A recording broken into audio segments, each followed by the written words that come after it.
Dear Allie, How Do You Write a Book? By Allie Carter. Chapter 3. Planning Your Book. Do you find it easier to plan out your entire book before you write it? Or do you prefer to just have a basic idea and see where it takes you? Every writer is different. In fact, every book is different. Fair warning, I'm going to be saying that a lot. To be honest, that's kind of the answer to every question. Some writers wake up one day with a character in their head, or a line of dialogue, or a scene or a question, or an opening sentence.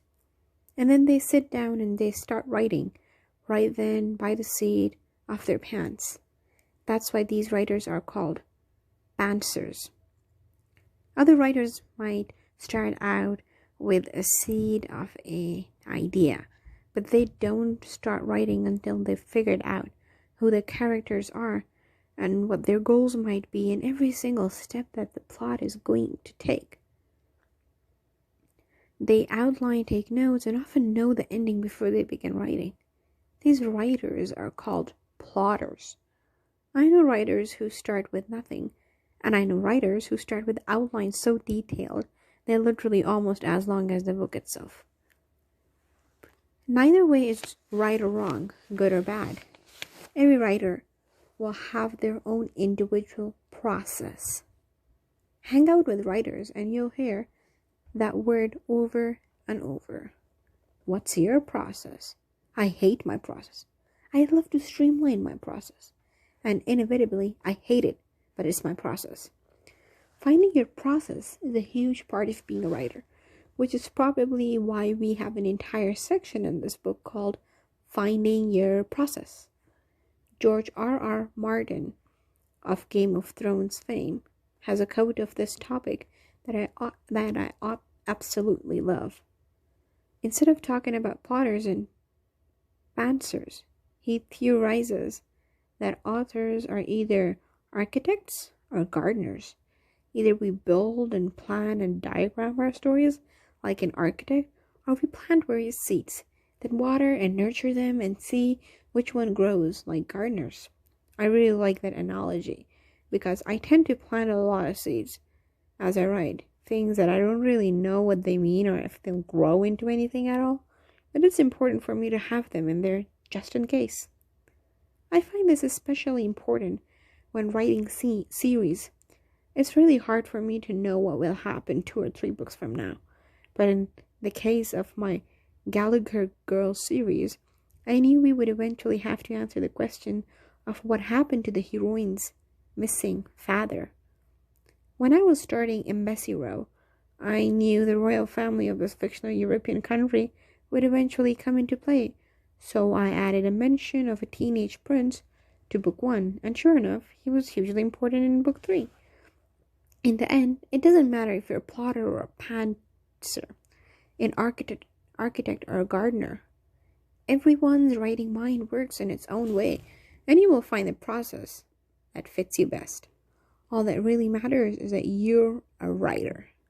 So write. This is addressed to Marissa Mayer. Dear Marissa Mayer, are you a plotter or a pantser? What is your process like? Definitely a plotter. I get anxious when I don't have a pretty solid idea of where the story is heading at any given point, and I find that it's hard for me to start writing before I have a really structured outline in place. I'll even go so far as to map out the specific beats in each chapter.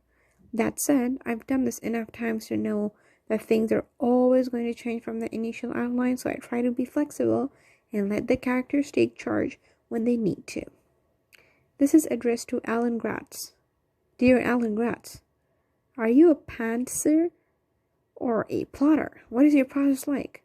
I used to suffer from writer's block all the time. I'd be sitting at my computer ready to write and have no idea what I was going to write. The clock would tick away and with it would go the time I had to write that day. Then I'd come out of my office mad that I hadn't got 10 words on the page. Then I learned to outline, and that's made all the difference. And I outline every novel I write, chapter by chapter, never before I ever write the first word. If I hear a scene in my head, I scribble it. Scribble it down. When the muse speaks, you listen and take notes, but I never try to push past the inspiration in the outline phrase. Once I know in detail what is going to happen, I sit down at the keyboard and try to figure out how to tell it. Those are two very different processes, but most writers try to tackle them both at the same time, separating them with a real breakthrough for me. I still get writer's block of a kind when I can't figure out what's supposed to happen next during the outline phase. But at least then I don't come out of my office thinking that I wasted time by not getting words and paragraphs and chapters written. Once I have the outline finished, I never get writer's block, which is important when you're in a mood to knock out first draft pages. I look at my outline in the morning, read what's going to happen, and then start writing it. This is addressed to David Levithan. Dear David Levithan, are you a pantser or a plotter? What is your process like? I am such a pantser. I didn't choose to be that way. It's just the way I am, which is key. There's no universal right or wrong here. You just have to find out the way your writing mind is wired, and then work with that. My writing mind is wired to figure out the story as I'm writing it. Part of the joy of the actual writing is for me finding out what happens. I always start with a premise, say a teen wakes up every day in a different body and a different life. And then I explore the premise by seeing where it leads me. I will write and rewrite my first 3 chapters to get to know the characters and the voice of the book. Then I'll strike out without a map. Sometimes I'll have some idea of where I want to go, but a lot of time I won't have any idea of how it's going to end until I get closer to the end. For me, you write a novel in the same way you live a life. Time is always moving you forward, and there are certainly things you aim to do. But then there will also be detours and unexpected parts that as soon as they happen, become part of the story, too. And in order to give my characters genuine reaction to all the twists and turns, I find I have to be as unaware as they are in regard to what's about to occur. It's also a great way to keep myself going, because the only way I'm going to figure out what happens next is to sit down and write what happens next, pulling it from my writing mind and onto the page. How do you know which point of view to use? If it's first person, how do you pick which character tells the story? This is one of the things authors worry most about when getting started, because, trust me, it's not an easy thing to fix if you get it wrong. The first thing you're going to have to consider is whether you should write in first person, second person, third person, limited, or third person, omniscient point of view. I've written in all but second person because it is the most rare, and they all have their pros and their cons. First person, of course, means a character is telling the story. Sometimes that means one character. Sometimes an author might choose to have multiple first-person narrators, switching off between sections or chapters. If you do this, note that the characters should ideally sound really different from each other, have different voices, and that's a hard thing to pull off sometimes. Choosing first person means that the reader will know only what the first person narrator knows, and will see only what that person sees. Living in a person's head can be a great way of sucking in readers and making them really care about a character, but it will limit what the reader learns, which can be a good thing or not. For example, in my Gallagher Girls and Embassy Row books, first person worked really well because I wanted those heroines to be in the dark about what was going on a lot of time. I wanted them to be confused and worried, and maybe a little bit afraid. In fact, I wanted their search for answers to be mostly what the books were about. That's why I wanted to tell those stories through one character's eyes. So how do you choose your first person narrator? Well, that should always be the person with the most interesting view of the story, not necessarily the most interesting story.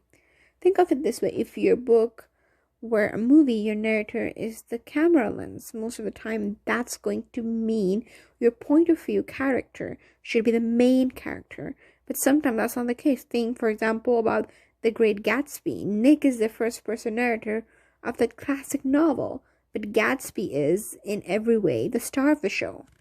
Second person is perhaps the most rarely used point of view, because in second person, the narrator is you, and that's a hard thing to maintain for an entire novel. It's sometimes something done more frequently in short fiction or perhaps in segments of a novel. Third person is another really common point of view option, but there are really two versions. In third person limited, you are limited to one person's point of view at a time. This means you can only know what's going on inside one person's head at a time. So you might know what your hero is thinking, feeling, hearing, and seeing. If you want to know what your heroine is thinking, you need to have a section break or start a new chapter to switch to her point of view. One of the biggest third-person point of view mistakes that new writers make is head hopping, where you might hop from one point of view to another in the same scene. For example, your hero might think about how hungry he is, and then in the next sentence, the heroine might think about how mad she is that the hero isn't listening to her. Don't do that. It's confusing for readers and it will make you look like a newbie. And the goal of this book is to make you like a pro. So as long as you don't head hop, you can have as many third-person point of view characters as you want, right? Well, let's not go crazy. Anytime you give a character a point of view, anytime you go into a character's head, you are signaling to the reader that the character is important. So the reader needs to perk up and pay attention, because this is one of the main characters of the story. Sometimes writers might break this rule intentionally to fake the reader out or set the story up in something like a prologue. But for your first few books, I'd recommend you pick one or two, or at most 3 or 4 point of view characters and stick with them. It's often tempting to write in a minor character's point of view, because then we can tell what they're thinking and we don't have to show what they're thinking. But that's kind of cheating and confusing, and you can do better, I promise. When I was writing Not If I Save You First, I had a gut instinct pretty early on that third person limited was the only way to go. Why? Because I wanted the book to have dual leads, as much as his story as her story, and vice versa. I saw this as a story of two people overcoming external and internal struggles to get to know each other in a new way. I wanted readers to be able to see and feel and experience the story through both the main characters' perspectives. I would have done it in an alternating first-person point of view that technically would have worked, but I was worried about making my hero and heroine sound different, about having different voices, and I'd been reading a lot of old-school romance novels, which are almost always told in alternating third person, so it just felt right. That's something else to remember. If you're writing in a genre where one point of view is dominant, you might want to ask yourself if there's a reason for that and let that factor into your decision. Third person omniscient point of view is sometimes confused with third person limited, because both use he, she, they instead of, for example, I, we. But there are some really important differences. In third person limited, you're tied to what your point of view characters know and see and smell, etc. In omniscient, the story is basically being told by some all-knowing, all-seeing narrator who can see inside the characters and also into the past and the future. An omniscient narrator knows not just how the characters are feeling, but also how the story will end. The story is being told by you, the author, in other words, so everything you know, you can put on the page. which is very appealing, but it's also where it's easy to get into trouble. After all, just because you can put everything you know onto the page doesn't mean you should. In general, news stories often like to tell readers everything all at once.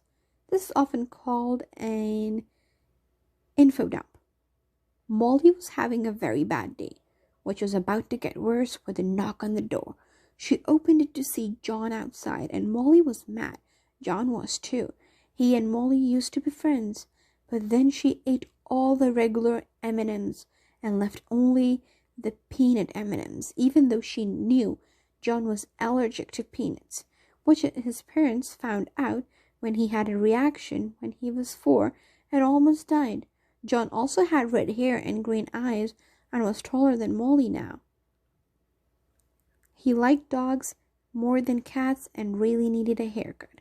See, with omniscient point of view, you could theoretically dump every bit of information about every single character and thing right on the page, boom, all in one go. Needless to say, that's not usually a good idea. Part of being a writer isn't just learning what to write, it's learning what not to write. What you should show instead of tell. More on that later. And when you should sprinkle information into the story rather than dumping it all down onto the page. But that doesn't mean that omniscient point of view doesn't have its uses. When I was writing High Society, I knew that most of the time I'd be in the head of my heroine, Kat, but there would be times I'd have to show the reader stuff that my heroine wasn't present for, like guards, checking a video surveillance fed or a bank manager, checking the locks on a door. High stories are by definition pretty complicated. It was important for the reader to see the whole picture, not just what was going on with Kat, but also what was going on elsewhere in the world / story. In this case, having an omniscient point of view helped build suspense. The reader could see things that Kat might not know, which would ratchet up the tension and keep readers on the edges of their seats. It also helped the reader to understand all the different pieces that were in the play. Think of it like this. Sometimes your book is like a chess game. Omniscient point of view is the best way to allow a reader to see the entire board. Sometimes that's best. And sometimes it's better to see the game only through the eyes of the queen or knight or whoever your point of view character happens to be. Omniscient point of view also allowed the high society books to have a very different voice and scale and feel from my first-person Gallagher Girls series. We weren't limited to one lens. In other words, the reader could see bigger, sweeping scenery shots or close-ups and everything in between. And I can't imagine writing that series in any other way. When it comes to picking a point of view for your stories, keep all of this in mind. Also, be sure you read a bunch of books done in each. Then sit down and write your story each way. One point of view might feel a lot easier than the others once you start writing, and then you'll know exactly what to do. First person, when I woke up this morning, I had no idea how bad my day would be. Second person, when you woke up this morning, you had no idea how bad your day would be. Third person, when she woke up this morning, she had no idea how bad her day would be. This is addressed to Jennifer Lynn Barnes. Dear Jennifer Lynn Barnes, second person point of view is really, really rare.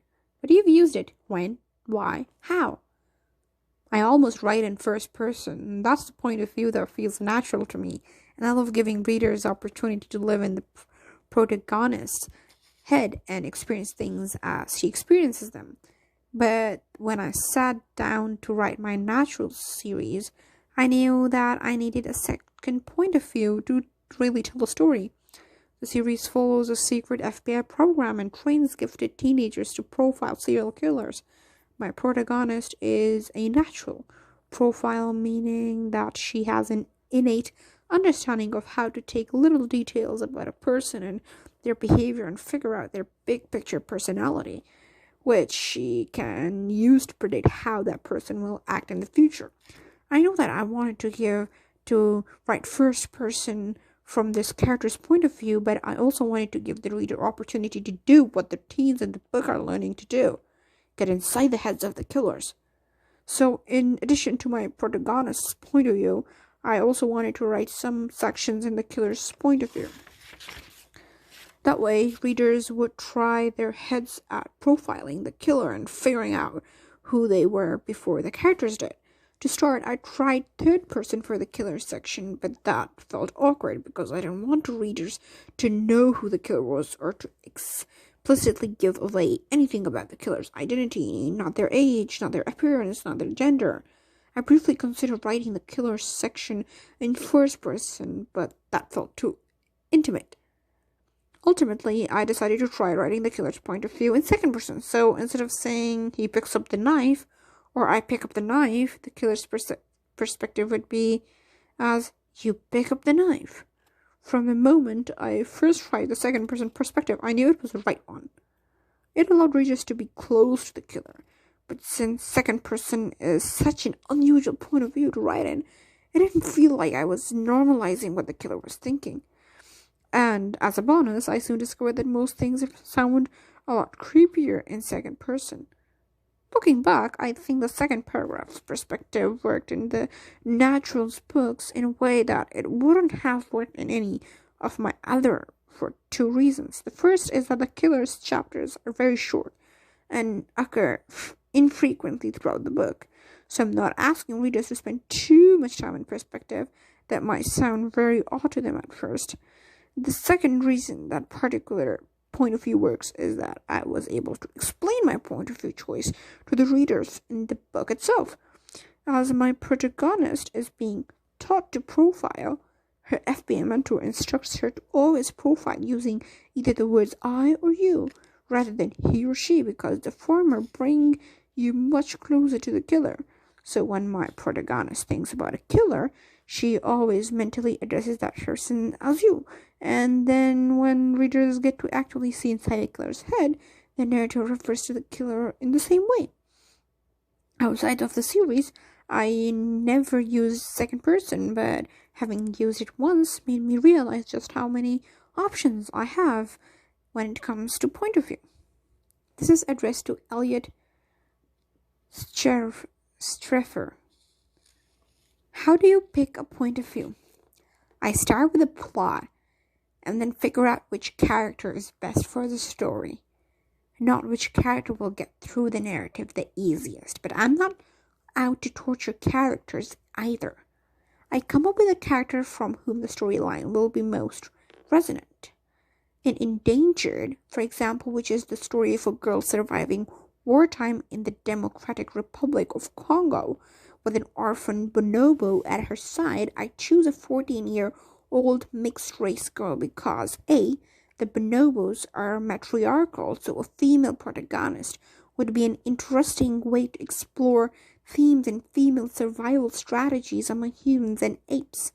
And B, I wanted Sophie to feel like an insider at times and other times like an outsider. And C, because she's old enough to be able to take care of a baby ape whose needs are closer to a human child's than a pet's.